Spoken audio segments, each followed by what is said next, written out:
This is Think Inclusive. I'm Tim Villegas. In an article from 2016 published in Educational and Child Psychology by the British Psychological Society, authors Bettina Honan and Tara Murphy suggest that for children to succeed in learning, they need to feel safe and be in a stress-optimal environment, have tasks that are within their achievable challenge level, engage in the positive cycle of learning, have positive beliefs and mindset about their learning, and ultimately become passionate and engaged learners. This view draws on neuroscience research to inform educational practice and provides a framework for teachers to address learning and motivational issues in the classroom. It's 2024, and if you haven't noticed, neuroscience is becoming a more and more popular way to explain and support challenging behavior in classrooms. After a short break, I'm going to introduce you to our guest this week, Dr. Emily King, whose passion is supporting neurodivergent individuals, especially those who exhibit challenging behavior. You won't want to miss this conversation.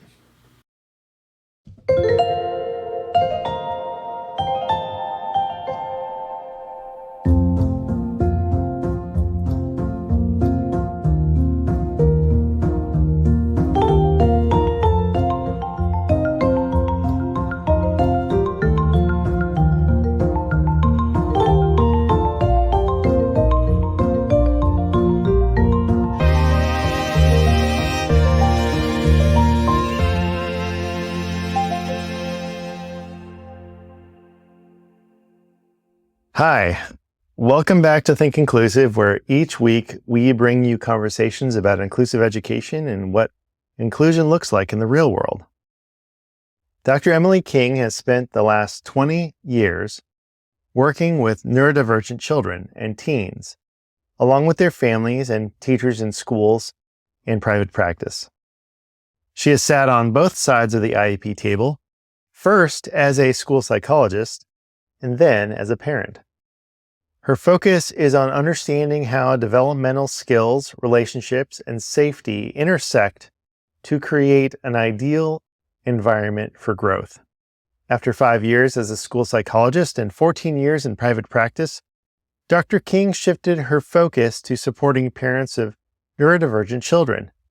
She holds a PhD in school psychology from the University of North Carolina at Chapel Hill, and has extensive experience in psychoeducational evaluations in school services. Dr. King's passion lies in helping parents connect with their children through loving and supportive interactions. In this episode of Think Inclusive, Emily and I discuss the evolution of behavior support in education, emphasizing the importance of understanding the emotional experiences of students.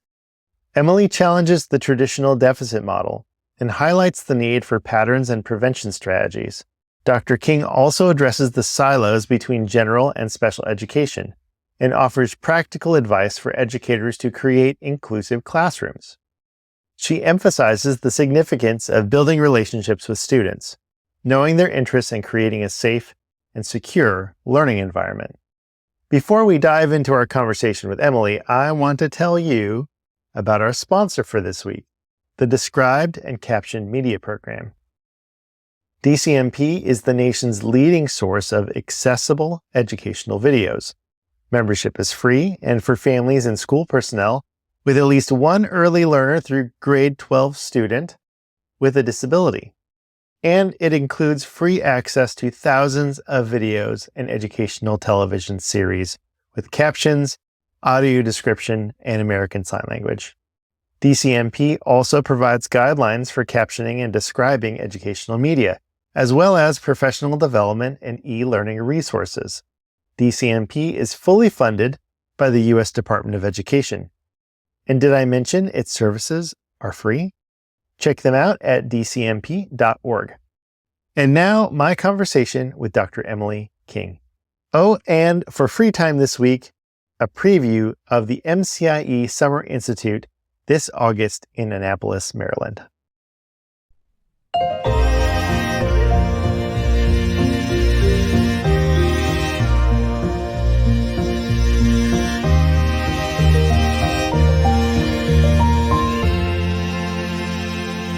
Dr. Emily King, welcome to the Think Inclusive podcast. Thank you so much for having me, Tim.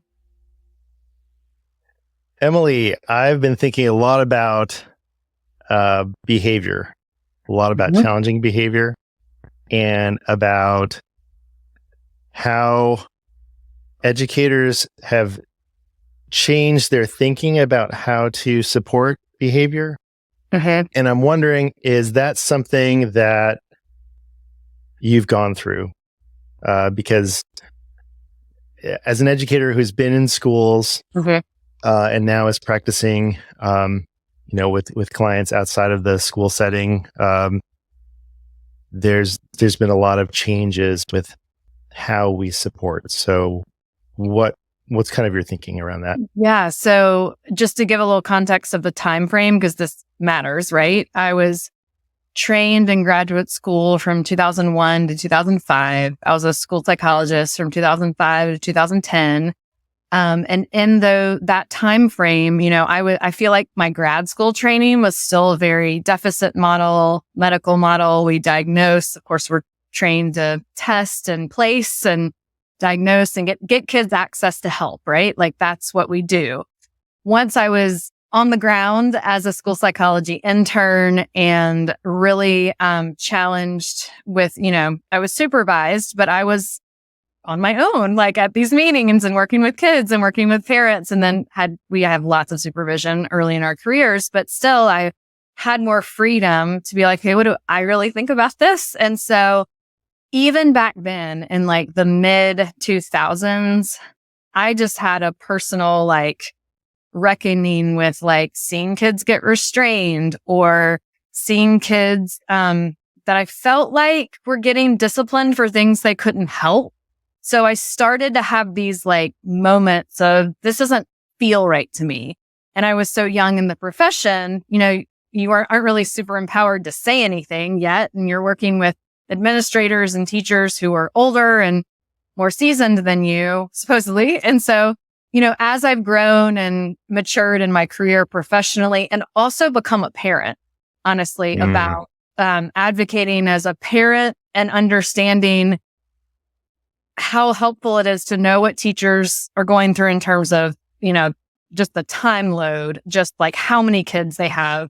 I worked in schools where, I had 60 kids on my caseload in one high school, just the caseloads alone of you don't have as much time as an educator to do what you really feel like you want to do. If you're a really thorough clinician and want to really help. So there are always things with learning how to support behavior that you're trying to figure out. So as my work evolved and my mindset evolved, I definitely fell into this role of really loving consultation with teachers because I felt like if I can partner with the teachers and help them understand what I'm thinking about maybe where this behavior is coming from, knowing that they may or may not have had any of this mental health training or, even back then it was more just either it was anxiety or we weren't using the word neurodivergence or neurodiversity.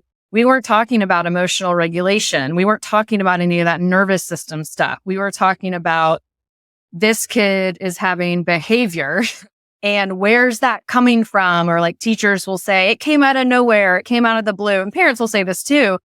And really from early on, I always felt like there have to be patterns. There are patterns to this.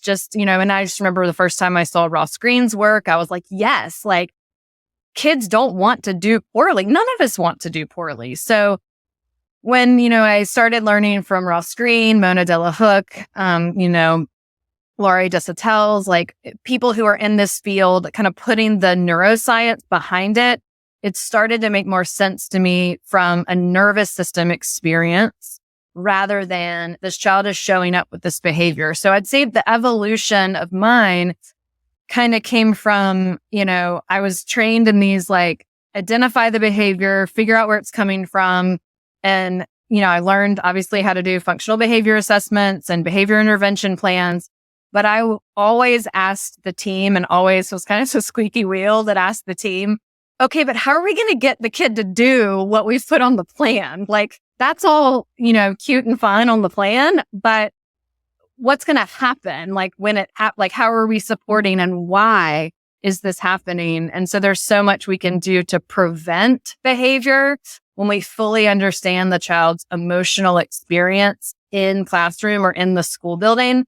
So all of these things I've been really thinking about for 2 decades. And I do feel like in the last 5 years or so, I've had more language around it, more science behind it that I get really fired up when we talk about it because I want all teachers to have this information and to understand where behavior comes from.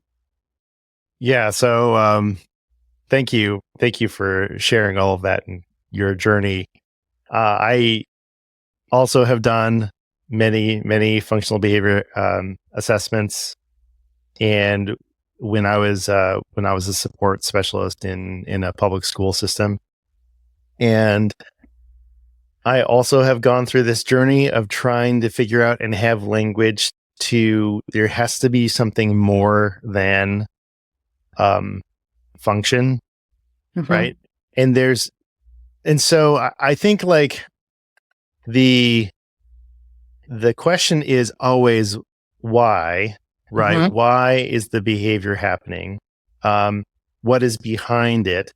And and I think in behaviorist language, there's antecedent, setting event, and if you're listening and you're like, Tim, what are you talking about? There's a lot of information about what behaviorism is and kind of the behavior pathway if you want to take a look at that. But I always felt like we could still serve a student even if as an educator we're kind of locked into using some of this terminology, to always look at just beyond what's the behavior, how many times is it happening, what's the setting, like what's triggering it, and look into those preventative strategies. And a lot of times that it really does go back to regulation. I think the last times, the last few years that I was in the public school system, that was the conversation. Like, what tools are we giving the student to regulate themselves so that they're not even getting to the point where they're hitting that anxiety, the anxiety curve, or however you want to say it. Right. Yeah. And the functional behavior assessment language has always kind of bugged me. I'll just be honest. So when you talk, it's a little bit different how FBAs are written in different districts. However, the reason it bugs me is because I don't feel like it's detailed enough to really paint the picture of what a child's experience is. If we think about a behavior as emotional experience, some of the language on FBAs are things like, okay, so what was the antecedent? What came before? So that's the trigger. And then what happened? And then, the behavior. And then why did it happen? And then the list of those things of why did it happen is only a few things. It's usually like to escape an activity or to get attention or, things like that. So if I hear, an educator or a parent say they wanted to get out of that activity or they wanted to get my attention, that's actually begs the question, okay, well, why did they want that? There's one more step back we need to go. Why were they trying to escape the activity? Is it overwhelming? Is it too long? Is it too fast? Is it too much? Like, that's the stuff we need to know about so we can accommodate the activity next time and make it feel more doable. So we reduce the anxiety from the get-go to prevent it next time and get out of this reaction feedback loop that we sometimes are in. Because many teachers, I know we all, and parents, I'm a parent, I know we all want to know, but what do we do when the behavior happens? Yeah. And I'll never forget one time I was interviewing Ross Green and I asked him that question. I'm like, if anybody knows what to do, it's Ross Green. And he said, once the behavior happens, I got nothing for you. He was like, it's all about preventing it. And I'm like, okay, there you go. And so when a child is like way before the stress state, right? They're way before they, are so dysregulated. We're just keeping them safe at that moment, or we're, giving them some time and space. to regulate or helping them co-regulate before we can solve the problem. I feel like the FBAs can help us, but we need a little bit more information of the why do they want our attention? What are they avoiding? And those are usually rooted in anxiety or an emotional experience that could be based on a previous traumatic experience, could be based on their neurodivergence and whatever the task is asking them is not aligned with their skills. We've just got to get curious about why they're doing the things in the first place. And anytime I know you know this as an educator, the first thing we all say is this kid did X, Y, and Z. And I'm often, obviously, I want to make sure everyone is safe, but usually I'm often not super concerned about what they did. I want to know, let's back it all the way up about why did they do it? When did it happen? Who was it with? Let's find the pattern. Yeah. I'm just remembering all of the trainings that I did for behavior intervention plans with educators, and because you talked about a lot of times it's reactive. I think in really good behavior intervention plans, there's a lot of preventative strategies. Yeah, and of course we want all those, but it always does go back to what you said. Well, what happens if they exhibit the challenging behavior? Then what? And then there's a list of intervention strategies, right? Of the things that you do when the behavior happens. And there's sometimes consequences in that list. A lot of times. Consequences in that list. And a lot of times those consequences aren't great for either the student or the teacher, right? And sometimes the teacher misinterprets how to use the BIP. I remember we were supporting an educator in a classroom, and the educator actually read off the BIP, read the paper to the student. And you can imagine how that went. Wouldn't be effective, right? Right. I'm wondering though, for a lot of educators, and ones that are veteran educators that have gone through and have seen the effectiveness of positive behavioral interventions and supports, FBAs, BIPs, and see that they see that as a very positive thing, right? And it certainly is and can be when done a certain way. But what I'm wondering is, with all of this new information about, and there's been a lot of information for years, but it feels like we said, just over the last 5 years, it's become more in the kind of the zeitgeist of what we're talking about in how to support education. Neuroscience, trauma informed. How do we know that this is research based on science? How do we know it's effective? Yeah, I think to start with the PBIS question, when we have veteran teachers who see positive behavior intervention support working, or seeing BIPs working, or seeing functional behavior assessments working, they are working because they're usually well written and the staff understands them and is implementing them consistently. But the other reason they're working is because skills are emerging to actually be able to do what's on the plan. So if we write a functional behavior assessment and a BIP for a child who's not able to achieve what's on it, it's not going to work. So it has to be developmentally. I always think about Vygotsky's zone of proximal development. Got to be developmentally just beyond what they could do. So we move them forward and support them and scaffold them. But it can't be so far outside of what they're ready to do developmentally, whether that is impulse control or, recovering after a setback, or whatever the behavior is that we're trying to coach and reward. If they never achieve it, then we're not going to be able to implement any rewards that are on a BIP. But if they also never achieve it and keep getting consequences, it's going to start breaking down relationships of the people around them who are expecting these behaviors. So I think those school-wide systems absolutely can work for the kids who have the skills to do them. And the purpose of the school-wide systems are just to increase consistency, to increase practice. And then once we get more specialized, like we do with IEPs and BIPs, my struggle with PBIS is when we hold kids with BIPs to the standard of the whole school. So I always caution everyone, could we have a goal? Like I know some schools do, like, let's say, for example, a Fun Friday. You have to do this, this, and this to earn the Fun Friday. Well, one kid may be earning Fun Friday for doing something different than another kid. And yes, that's a little bit of extra work. But for a kid to have to sit out of Fun Friday for something that they're actually not capable of achieving yet because of impulse control or inattention or something that is a part of their disability that they cannot help, that's defeating and harmful to that child's self-esteem, right? Here's an example. This came to me actually last month when I was on vacation and I was in a spinning class on vacation. Go with me here. So there's seven people in this spinning class and 3 of us, including myself, raised our hand as, have you ever done this before? So I've been taking spinning classes for 2 years. I'm comfortable with it.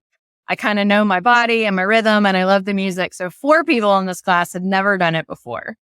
What if the instructor was like, okay, everybody, you're going to get a reward for making it through the class and everybody gets the same thing. And if you've never done this before, I'm sorry, you just won't get the reward.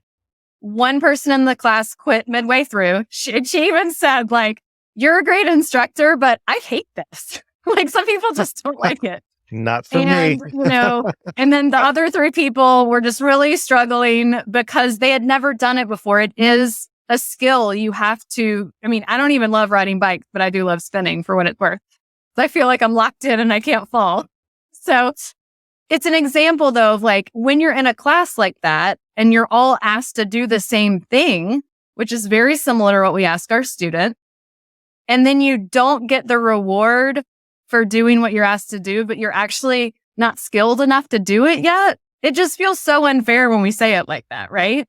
So sometimes I think about that with PBIS or with behavior intervention plans. We have to make sure that the plan and the reward fits the child's capability to earn the thing that we're asking them to work towards, or it makes sense that they wouldn't be motivated to work towards it. Yeah. Yes.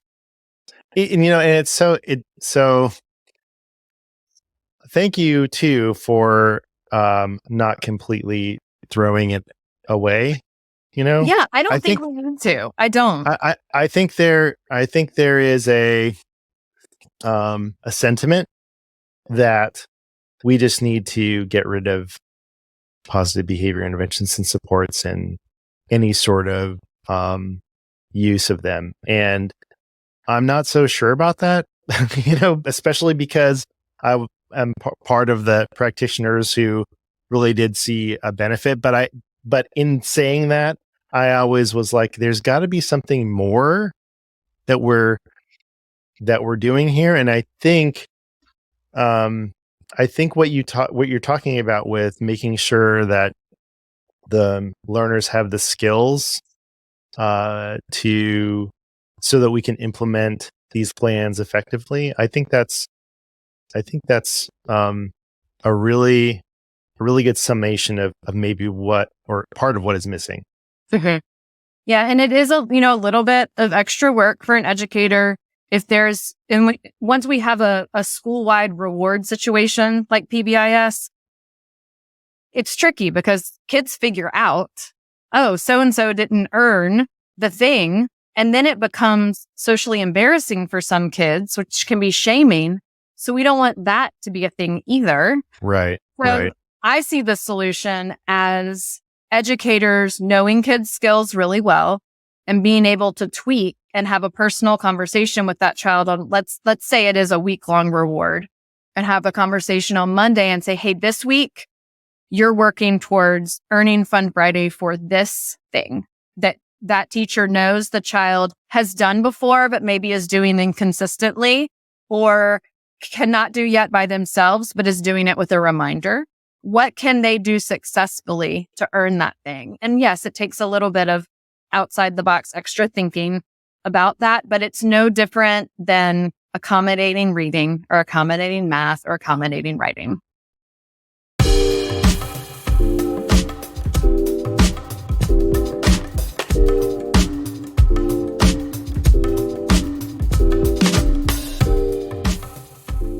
Right.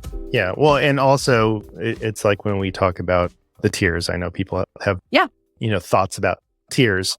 But when you're talking about really highly specialized instruction, whether that's for academics, whether that's for reading, writing, or math or whatever, it also can be for social, emotional, and behavioral. So that's just their special education. Right. Right. Yeah. Exactly. Yeah. Speaking of special education, I was perusing your Instagram and social media feeds, which you're an inspiration. I wish I want to be like Dr. Emily King when I grow up with my social media. You. It's really great. And you're also talking to a lot of people about a lot of different things. But something I heard or watched was about these systems, right? And I've said this before on other podcasts. Our education system is really two systems. It's general ed and special ed. And a lot of times those systems do not communicate, work together for the benefit of all learners. And so I'm wondering if how do we exist in a system that is so siloed? And for educators out there, I know they want to move beyond it, but a lot of times they feel helpless. So what are some things that are on top of mind that an educator can either help in their school or just in their own professional development? Like, think about how to break through those. Yeah. So I want to step back and give a little background here just to make everyone feel a little less alone. This system has been created for us because of historically how education evolved. I'll just talk about America. Sure. And I'm so thankful for public education. I'm so thankful that we have it. Is it perfect? No. Is it still evolving? Yes. So, we, of course, if you're an educator, you know this, but we have education, compulsory education. We've had it for 100 years. We need our society to be literate and be able to do math and all the things. And that's all wonderful. And then in the 70s, we're like, so we should probably educate everyone. And so, we created this separate system at that time felt appropriate, right? That isn't this great? We're educating everyone. And they can come to school now because prior to that, they couldn't even get an education. So yes, that was better at the time. Right. Yeah. Here we are 50 years later. I feel like we are evolving again. And now we're going this next level of, okay, how do we integrate all of this so we can be an inclusive culture and society and workplace? And kids are starting to talk about all their, neurodiversity with each other. And then we've got, all kinds of diversities that are becoming more celebrated and normalized. And I think this is just a part of it. So I know teachers out there are like, yes, I'm with you. I'm on board. But guess what? I didn't learn how to do this in school. So that's why I do the work I do. That's why I do professional development for teachers. That's why I talk so much about parent and teacher collaboration, because I feel like another thing that's siloed is parents and teachers, right? So parents feel like, I don't know what's going on at school, and teachers are like, parent won't tell me what's going on at home. And then we've got a child who's experiencing both. So a little bit similar to our regular and special educators need to collaborate and our parents and teachers need to collaborate because we are all the village around these kids.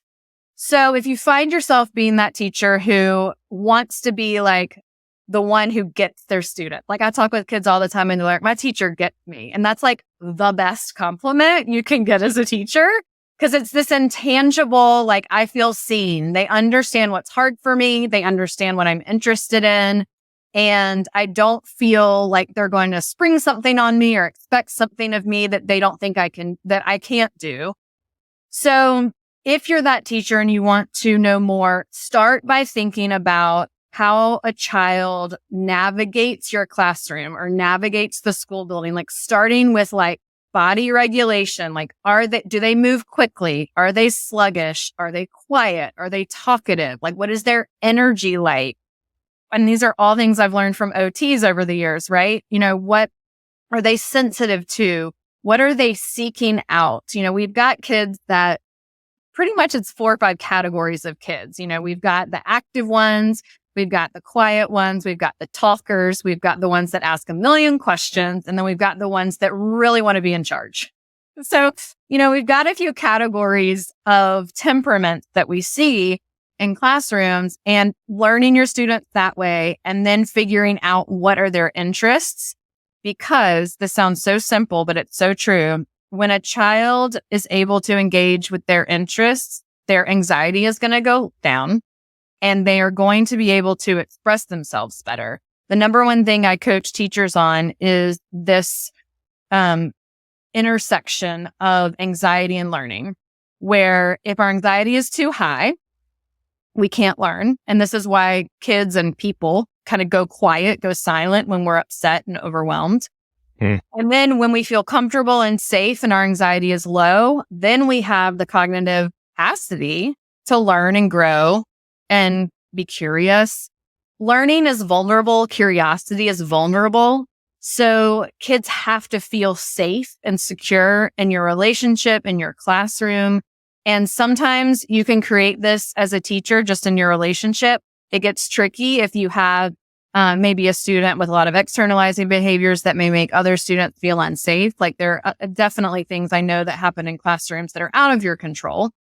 But the more you can do to help your students just feel safe and secure, to be able to take risks and learn and know that you're just going to show them a better way when they make a mistake. You're not going to approach with a punitive, consequence or things that might feel overwhelming to their nervous system. That said, some kids do need a boundary. Some kids do need a teacher to show up and say, we don't do that here because that's not safe. Every kid's going to be a little bit different. So I would just start with that deep understanding of how your students regulate and how they seek attention or when they need to problem solve. Are they asking for help? Do they not even know how to ask for help? Those are all things that end up turning into behaviors if we don't fully understand what children need in those moments of frustration. Yeah. And what I'm hearing too is really focusing on relationships with your students and really knowing your students like you would know like a friend, not necessarily be their friend, but you are understanding interests and you're understanding passions and you're understanding, kind of what makes them excited, right? Yeah, because there will be moments where you have something in the curriculum that a student has to do, and you're not totally in control of the curriculum. I talk a lot with teachers about what we can tweak, what we can flex, and what we can't. And every district and school is a little different. But to be able to validate for a kid and say, look, I know this is not your favorite thing. We're going to get through it together. And this is what I can flex and this is what I can't. Just that, like, I'm walking along beside you as opposed to we have to do this now and you have to do it. And that feeling of they have to do it alone. The goal here is not to always do things that are easy for our kids, right? Like we want them to learn how to persevere and tolerate frustration, but there's that window of tolerance. And if they go to school and they always are outside that window of tolerance, they're either not going to learn because school's too easy and they're not being challenged, or they're going to be in a stress state all the time. And they're also not going to learn in that stress state. There seems to be an increase of learners experiencing anxiety, trauma that affects their experience in school. Is there any data research to explain why that is? I don't think it's really clear yet. There are there are certainly shifts and generations of how we're parenting. which I'll talk a little bit about. And then we do know that kids are more anxious post-COVID. We do have data on that. We know that there are more mental health impacts after COVID. We didn't get to socialize enough. Kids, depending on what age they were, we absolutely are seeing some lags in executive functioning, some lags in independence, and some frustration tolerance. Yes, we are seeing that post-COVID, and we do have some data on that. In terms of the generational shifts, I'm a parent of a 10 and 16-year-old. And so I was raised in the 80s. And I think that there's this shift of empowering our kids actually to feel their emotions and to talk about their emotions. I think about this a lot. Like sometimes I feel like our kids aren't necessarily more anxious, but they're talking about it a lot more. I mean, I know in the 80s, we were just told to you'll be fine. Just boys certainly are told not to cry, suck it up. Girls are like, don't be a problem, do what you're told. These are gross generalizations, but you get what I'm saying. Yeah. I do think that there is a cultural shift in this generation to express for kids to express themselves more, which means that we will have to set more boundaries on them when they cross the line and they say too much to a friend or a teacher or something that is out of line. It's better though in the long run. This is what I think about a lot. It is better in the long run for a child to express themselves and then learn how to do that appropriately than to stuff down feelings, not express themselves, and just do what they're told all the time. So I can see how, looking at it from a bird's eye view, we've got all these behavior problems, quote unquote. But historically, in very traditional parenting and schooling, where, there weren't as many, some people say not as many behavior problems. But remember, before 1975, no one went to school who had any weaknesses in executive functioning or impulse control necessarily. So we miss a whole swath of kids before that time. Right. Yeah. So school looks really different because when you include everyone, you've got to learn how to teach everyone. And I feel like over the last 50 years, we've done a great job, including that we're all here, but I'm not convinced yet that teacher training programs have caught up with that. I'm not convinced yet that we have understood how to include everyone in the school, the full school community. We do a pretty good job, training special educators to work with that population, back to our silos conversation. But I speak to all different kinds of teachers and support staff, but most of my professional development is geared towards regular education teachers who have many, many kids who are in general education with support needs that they were never trained to teach.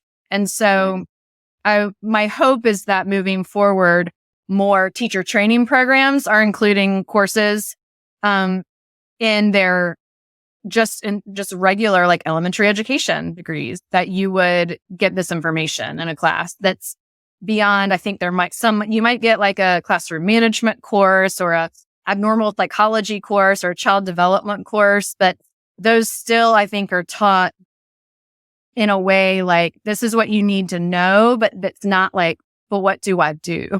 Right. Yeah. That's really interesting that your perspective, especially as a parent. I'm also a parent of 3 children. My oldest is actually graduating this year from high school, and then I have 2 middle schoolers. And I've just noticed how, and I reflect about this with my wife all the time. It's our kids have completely different childhoods than we did. Mm-hmm. Yeah. I grew up in the 80s, and I did not talk to my parents about what my kids talk to us about. Mm-hmm. Just right. I just didn't do it. I kept all that to myself, Mm-hmm. All right, go ahead. I have a psychologist colleague. Whenever we joke about this, whenever one of our children says something really opinionated, we joke with each other and we're like, who taught that child to speak their mind? Oh, that was me. I gave them permission to do that. So it's like, oh, right. So I've empowered them to speak their mind, to not hold in their feelings, to express themselves. But now I need to show them the edges of like where and when and with whom they should say things like this. Yeah. Yes. Yeah. It's kind of, and no one's got it completely figured out, I don't think. No. But I much prefer my kids bringing things to us so that we can talk about them, rather than not. Yeah. And we want our kids to feel comfortable to share things, even if it is uncomfortable, the topics. So anyways, and I think that goes to just the general sense of educators sometimes feeling, well, these kids are too soft, like we haven't put enough limits or enough boundaries on learners. But I like what you said about, we are educating more and more learners. More and more learners are actually not only in schools, but in general education classrooms. So not segregated into these, special programs or classrooms. So that means we're going to have a wide variety of skills, and a wide variety of strengths, right? Right. And then, this gets into a conversation about universal design. I think that's probably where we're headed. And every teacher I talk to is like, I can pretty much tell you I'm going to have one or two, just like the ones we're talking about when I consult with teachers every year.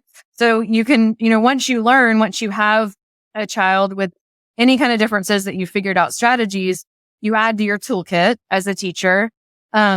One thing I will caution any administrators listening is try not to put all the kids with the same teacher that can handle it. Because I know this happens a lot, just logistically speaking, but I'll talk with administrators a lot about, okay, I know you've got that one teacher can do it, but what about helping that teacher train their colleagues on how to do it so we can spread out the dysregulation if there's going to be some in a classroom? Because I know that's something that teachers have voiced to me, that sometimes are worried to voice that to administrators, because it is true. Like, if you're good at what you do, people will just ask you to do more of it. And that's just the nature. I feel that the curse sometimes. of competence. Yeah. And so, you have to figure out and be careful about overwhelming educators too. Yeah. Oh my goodness.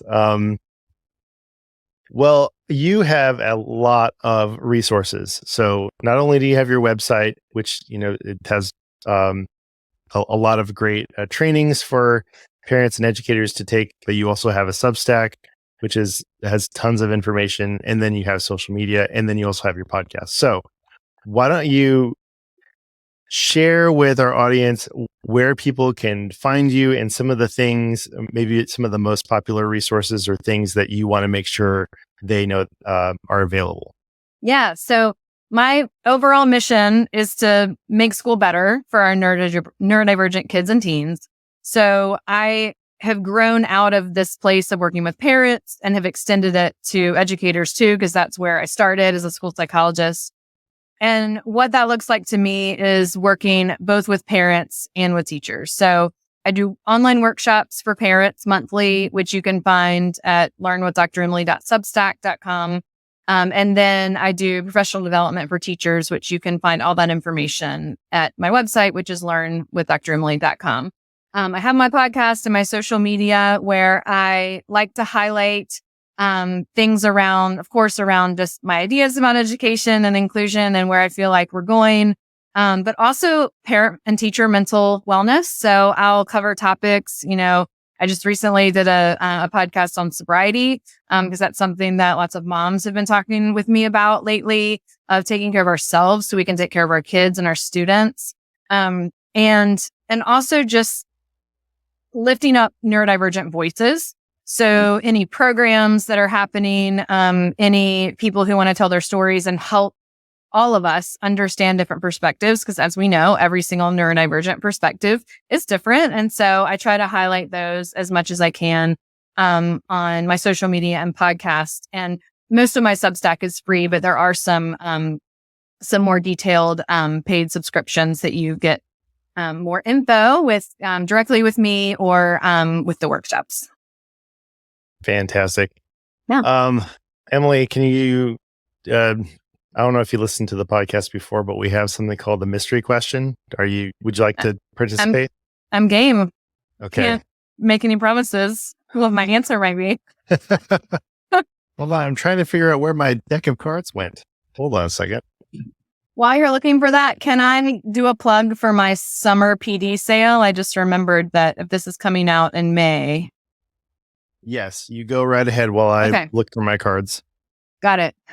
And this time of year, I run a sale for teachers for 20% off my professional development, which is called the Neurodiverse Classroom. It's 6 hours of on-demand PD. And if you sign up by the end of May, you'll also get bonus live consult calls with me in June. So just go to learnwithdremily.com/teachers for that. Awesome. I still can't find them. You have to make up a question. I'm going to have to, oh, there they are.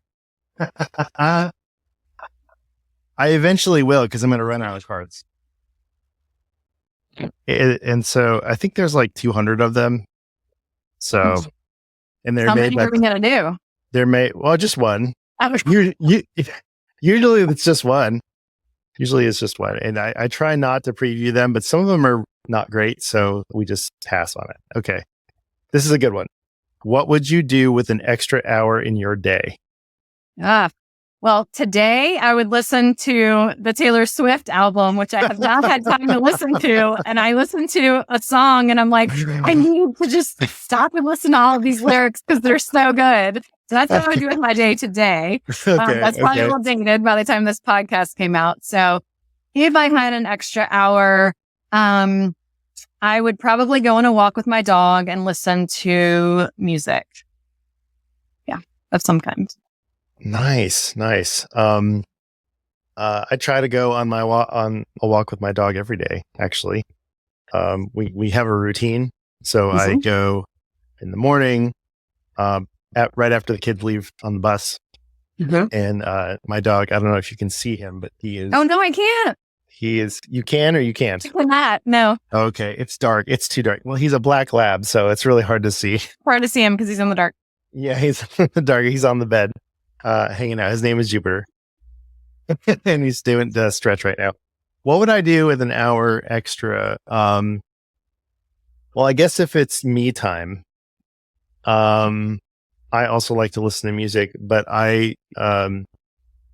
so I like documentaries. I like documentaries, and I've been watching this documentary called Quarterback on Netflix, and it's I think it's a couple years old, but a friend of mine that I should watch it, and it follows three quarterbacks, Kirk Cousins, Patrick Mahomes, and Marcus Mariota, and it's like it follows them with their lives. I had no idea that this would be so captivating, but it really is. And I mean, I do like football, but it's kind of nice to see that they're just regular people. You know, it's not like I didn't know that, but it's really well done. And I would definitely watch. So like, I guess I'm a sucker for sports documentaries because I just finished Welcome to Wrexham, which is also another sports documentary. So I think I'm watching sports documentaries with my extra hour. Love it.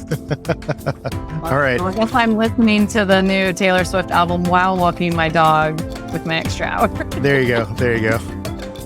Dr. Emily King, thank you so much for being on the Think Inclusive podcast. Thank you so much for having me, Tim. That chime means it's free time. And just a reminder, if you are new, free time is a segment where I share whatever is on my mind. It could be an extra interview, an article I've read, or just something I want to promote. This week, I want to make sure that you knew about the MCIE Summer Institute happening August 6th and 7th in Annapolis, Maryland. It's going to be a full 2 days of learning about inclusive school leadership, team collaboration, and specially designed instruction. for educators, families, and partners on the journey towards inclusive schooling. We have two fantastic keynotes. Jordan Zimmerman is a passionate educator and disability advocate. After being diagnosed as autistic at a young age, she did not receive access to augmentative communication until the age of 18. That arduous journey fuels her beliefs around leveraging tools and supports to drive change. She now thrives on boldly showing up and redefining what is possible in learning spaces and throughout the broader community, and has personal experience challenging the status quo, which is featured in the 2021 documentary, This Is Not About Me. Under Tesha Fitzgerald, an author, international speaker, presenter, and facilitator, embodies audacious perseverance. Her mission is to transform organizations into inclusive, anti-racist safe zones for all learners. With over 20 years in education, she has served as a teacher, curriculum specialist, administrator, and director. She is passionate about universal design for learning, culturally responsive teaching, and anti-racism. Her award-winning book, Anti-Racism and Universal Design for Learning, Building Expressways to Success, equips educational institutions to address equity. Will we see you in Annapolis this August?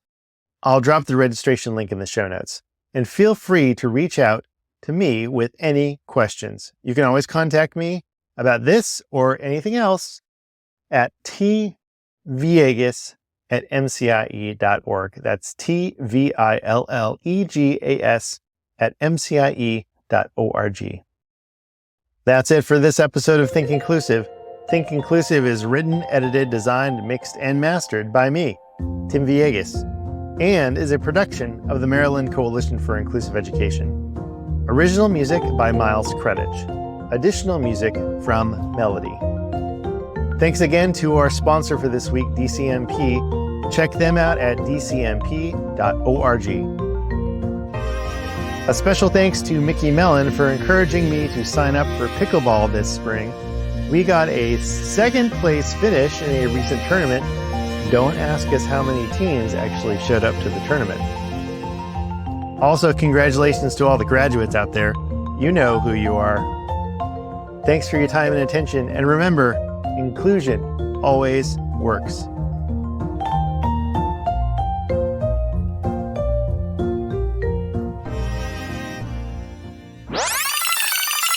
Today has not been the best with tech stuff, and I'm hoping that this will be better. That's how I'm feeling right now. Frustrated. Okay, here we go. Let's make this nice and big. Oops.